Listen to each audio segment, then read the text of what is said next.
জিন্দাবাদ জিন্দাবাদ জিন্দাবাদ লং লিভ আমাৰ সংগ্ৰাম চলিছে অসম চৰকাৰ হুঁচিয়াৰ অসম চৰকাৰ মূল্যবৃদ্ধি ৰোধ কৰক সামগ্ৰী মূল্যবৃদ্ধি ৰোধ কৰক চৰকাৰ হাই long live জিন্দাবাদ সামগ্ৰী মূল্যবৃদ্ধি ৰোধ কৰক চৰকাৰ হুঁচিয়াৰ চৰকাৰ হাই সামগ্ৰী মূল্যবৃদ্ধি ৰোধ কৰিব লাগিবই। আজি সমগ্ৰ অসমৰ লগতে অসম জাতীয়তাবাদী যুৱ ছাত্ৰ পৰিষদ তিনিচুকীয়া জিলা সমিতিয়ে মাৰ্ঘেৰিটা মহকুমা সদৰৰ উত্তৰ মাৰ্ঘেৰিটা ৰংগমঞ্চ 3 ঘণ্টীয়া অৱস্থান নামৰ কাৰ্যসূচী ৰূপায়ণ কৰা হৈছে। আৰু এই কাৰ্যসূচী আচলতে যি ধৰণে অসমত অত্যাৱশ্যকীয় খাদ্য সামগ্ৰীকে ধৰি নিত্য ব্যৱহাৰ্য সামগ্ৰীৰ যি মূল্যবৃদ্ধি হৈছে তাৰ বিৰুদ্ধে আজি প্ৰতিবাদ কৰা হৈছে। আৰু এই প্ৰতিবাদস্থলীৰ পৰা আমি অসম চৰকাৰক আমি সকীয়াই দিছোঁ যে অতি শীঘ্ৰে মূল্যবৃদ্ধি ৰোধ কৰিব লাগিব। সাধাৰণ শ্ৰেণী ৰাইজৰ আজি অসুবিধাৰ সন্মুখীন হৈছে। দৰিদ্ৰ শ্ৰেণীৰ ৰাইজেই হওক কিংবা মধ্যবিত্ত শ্ৰেণীৰ ৰাইজৰ আজি বিভিন্ন ধৰণৰ সমস্যাৰ সন্মুখীন হ'বলগীয়া পৰিস্থিতি উদ্ভৱ হৈছে।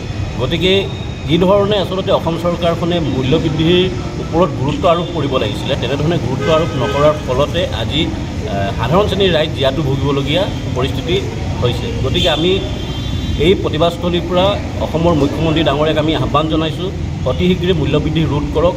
আৰু এই প্ৰতিবাদস্থলীৰ পৰা আমি এখন স্মাৰকপত্ৰ প্ৰেৰণ কৰিম মুখ্যমন্ত্ৰীলৈ মাৰ্ঘেৰিটা মহকুমাধিপতি অসামৰিক যোগেদি। গতিকে আমাৰ স্মাৰকপত্ৰত থকা দাবীসমূহ অতি শীঘ্ৰে সমাধান কৰক, অন্যথাই কিন্তু অসম জাতীয়তাবাদী যুৱ ছাত্ৰ পৰিষদে অনাগত দিনত কঠোৰ আন্দোলনৰ পন্থা হাতত ল'বলৈ বাধ্য হ'ব।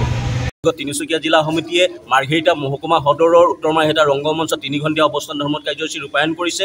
আৰু এই প্ৰতিবাদস্থলীৰ পৰা আমি অসম চৰকাৰক ক'ব বিচাৰিছোঁ যে নিত্য ব্যৱহাৰ্য যি ধৰণে সামগ্ৰীৰ আকাশচুম্বী ৰেকৰ্ড প্ৰতিষ্ঠা কৰিছে মূল্যবৃদ্ধিয়ে, তেনে এক মুহূৰ্ততে কিন্তু এই শাসনাধিষ্ঠ অসম চৰকাৰে কিন্তু এই ক্ষেত্ৰত কোনো ধৰণৰ গুৰুত্ব আৰোপ কৰা নাই।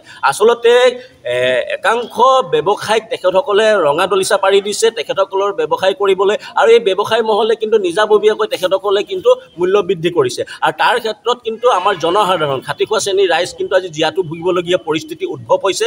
গতিকে আজি এই প্ৰতিবাদস্থলীৰ পৰা আমি অসম চৰকাৰক আমি ক'ব বিচাৰিছোঁ যে অতি শীঘ্ৰে যদি নিত্য ব্যৱহাৰ্য সামগ্ৰীৰ মূল্যবৃদ্ধি ৰোধ নকৰে তেতিয়াহ'লে অনাগত দিনত আমি অসম জাতীয়তাবাদী যুৱ ছাত্ৰ পৰিষদে কঠোৰ আন্দোলনৰ পন্থা হাতত ল'বলৈ বাধ্য হ'ম।